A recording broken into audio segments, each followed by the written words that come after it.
युग और अभिमन्यु भागते भागते ऊपर वाले कमरे की ओर जाने लगते हैं। जब वो कछुए के पास पहुंचते हैं तो देखते हैं कि कछुआ एक कमरे के सामने बुद्ध बनकर खड़ा हुआ था, जिसका दरवाजा लगा हुआ था। डर के कारण कछुए के हाथ पैर अभी भी कंपकपा रहे थे। उसको देखकर ऐसा लग रहा था जैसे उसने कोई भूत देख लिया हो। अभिमन्यु फटाक से कछुए से पूछता है, क्या हुआ कछुआ, तू चीखा क्यों? कछुआ इतना डर गया था कि कुछ नहीं बोल पा रहा था। उसकी आंखें अभी भी फटी की फटी और लाल थी। युग कछुए का हाथ पकड़ते हुए कहता है, कछुआ तू घबरा क्यों रहा है? हम आ गए हैं ना, अब घबराने वाली कोई बात नहीं है, समझा? तू आराम से बता क्या हुआ। कछुआ कहता कुछ नहीं, बस अपने हाथ से दरवाजे के नीचे की ओर इशारा करने लग जाता है। जब युग और अभिमन्यु की नजर दरवाजे के नीचे पड़ती है तो अभिमन्यु कछुए से कहता है, ये नीचे क्या इशारा कर रहा है? नीचे तो कुछ नहीं है। कछुआ हकलाते हुए कहता है, नीचे नहीं, दरवाजे की कुंडी पर देख। जब युग और अभिमन्यु दरवाजे की कुंडी पर देखते हैं तो उनकी भी आंखें फटी की फटी रह जाती हैं। दरवाजे की कुंडी पर एक बड़ा सा ताला लगा हुआ था, जिस पर लाल कपड़ा बंधा हुआ था और उसके ऊपर सफेद चंदन से स्वास्तिक बनाया गया था।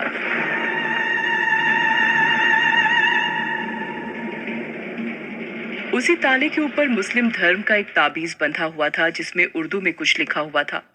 ताबीज के साथ ही क्रिश्चियन के क्रॉस का लॉकेट भी लटक रहा था। अभिमन्यु उस ताले को देखकर शॉक्ड हो जाता है और हैरानी के साथ कहता है, ये क्या? इस दरवाजे पर ताले के ऊपर इतने सारे अलग अलग धर्म के ताबीज क्यों बंधे हुए हैं? युग कमरे को देखते हुए कहता है, ये कमरा तो पापा का है और ये वही कमरा है जहां पर उनकी मौत हुई थी। अभिमन्यु कुछ सोचते हुए कहता है, इसका मतलब कछुए की दादी ने उसे जो कहानी सुनाई थी वो सच है। युग हैरानी के साथ कहता है, मतलब? अभिमन्यु युग को समझाते हुए कहता है, मतलब ये युग की देख, कछुए की दादी ने बताया था कि तेरे बड़े पापा मतलब दिलीप अंकल ने ग्रेवयार्ड कोठी को बंद करवाने के लिए मेहंदी पथार से 3 धर्म गुरुओं, पुजारी, मौलाना और फादर को बुलाया था। वो लोग यहाँ पर आए होंगे और यक्षिणी तेरे पापा के कमरे में भटक रही होगी, क्योंकि इसी कमरे में उसने उन्हें मारा था।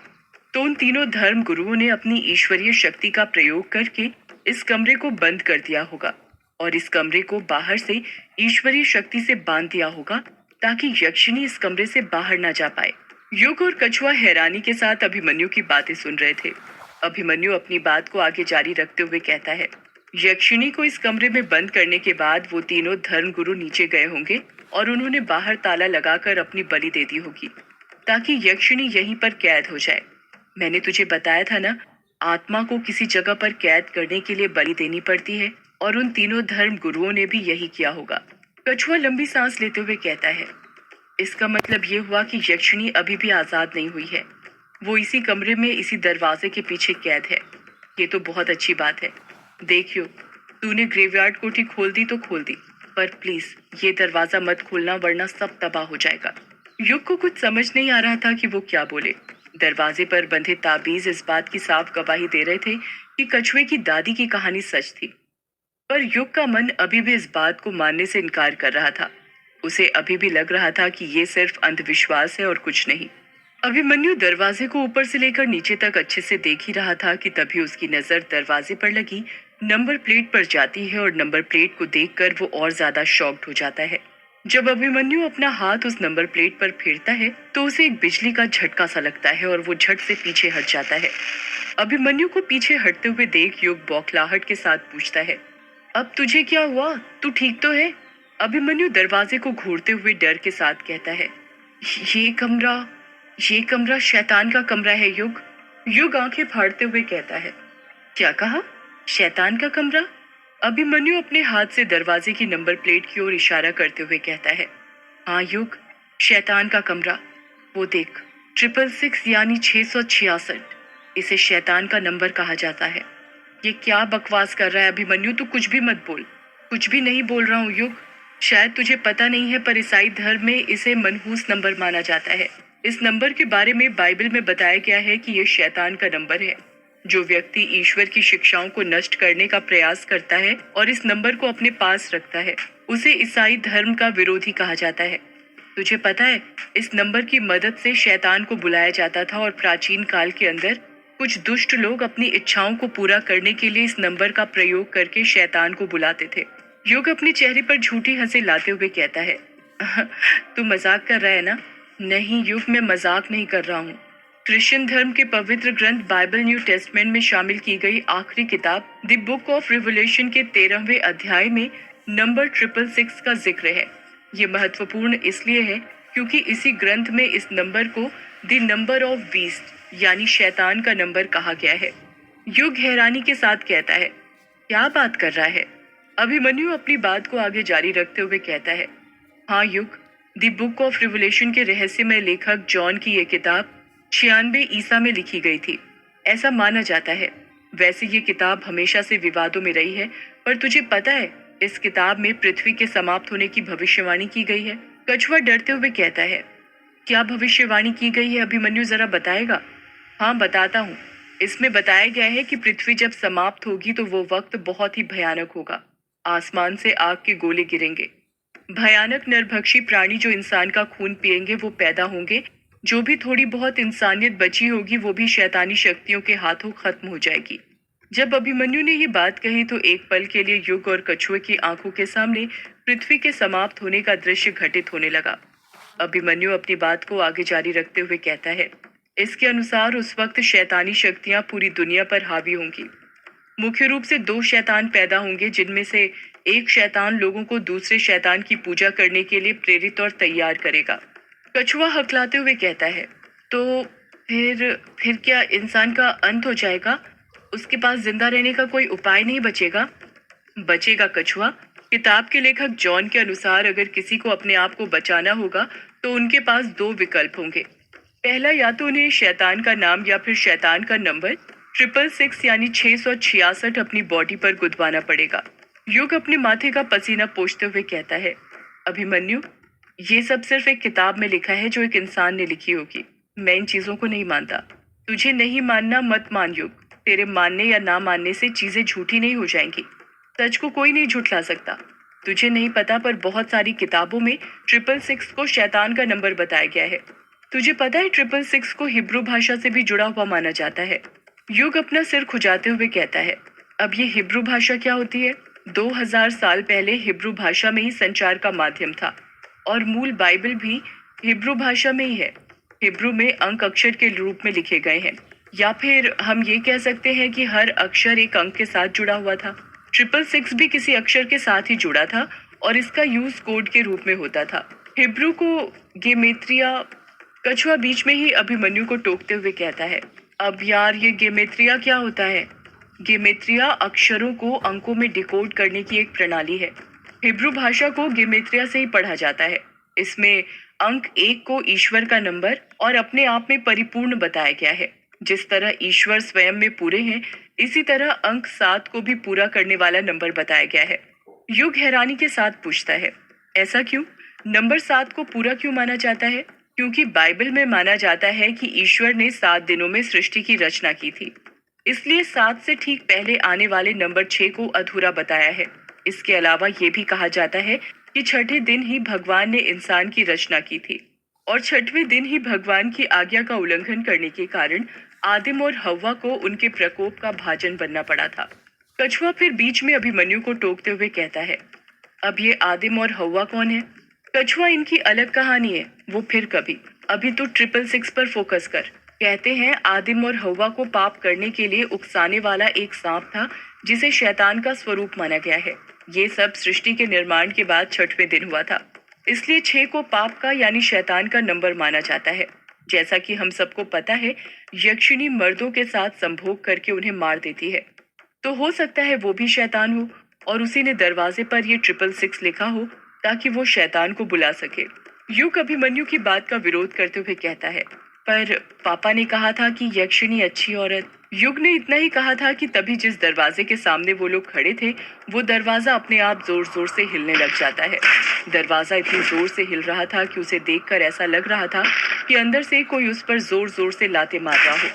दरवाजा हिलता हुआ देख युग, अभिमन्यु और कछुआ तीनों के होश उड़ गए।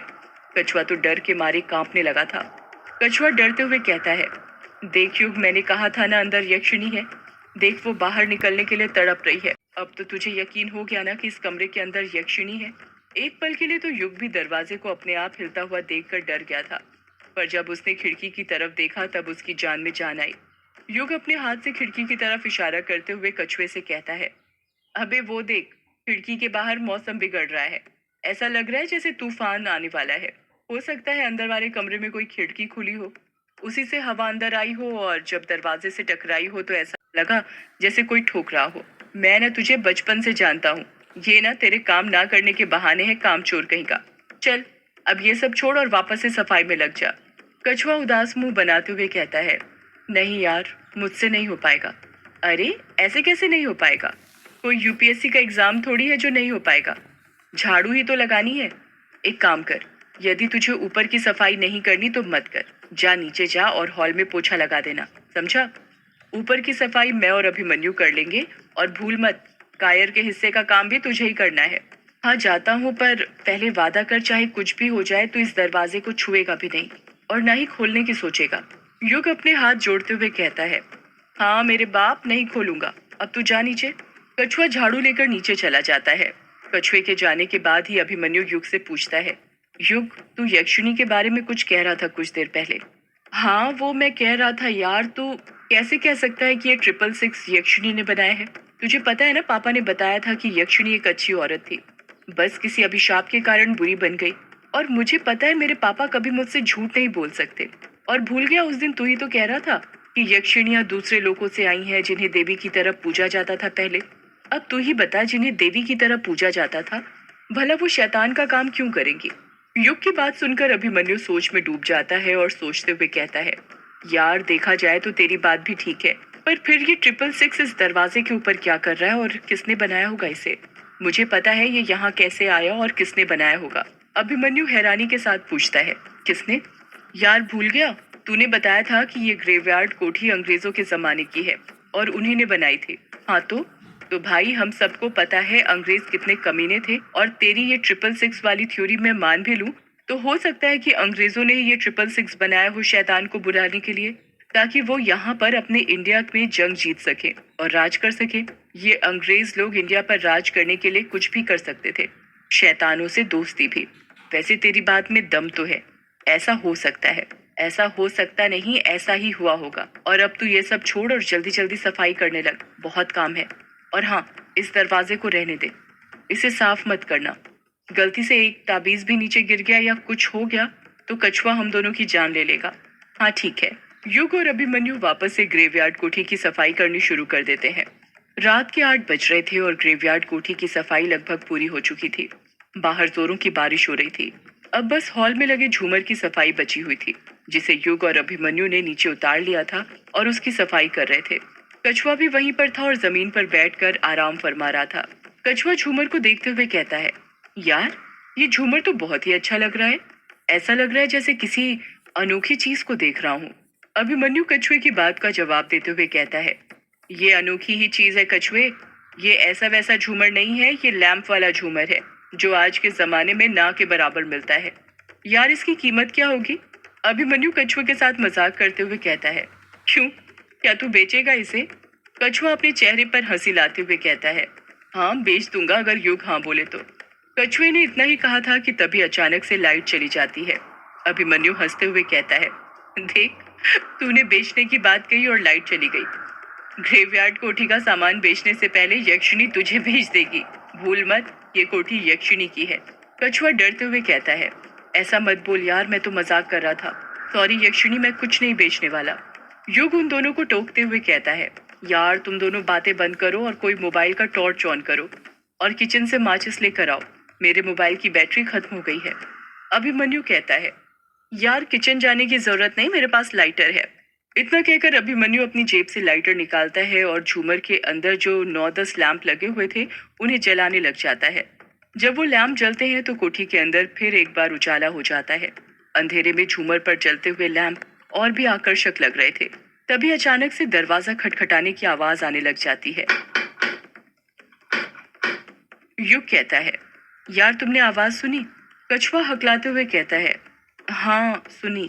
अभिमन्यु डरते हुए कहता है, यार ये आवाज तो ऊपर वाले कमरे से आ रही है जहाँ पर यक्षिणी कैद है।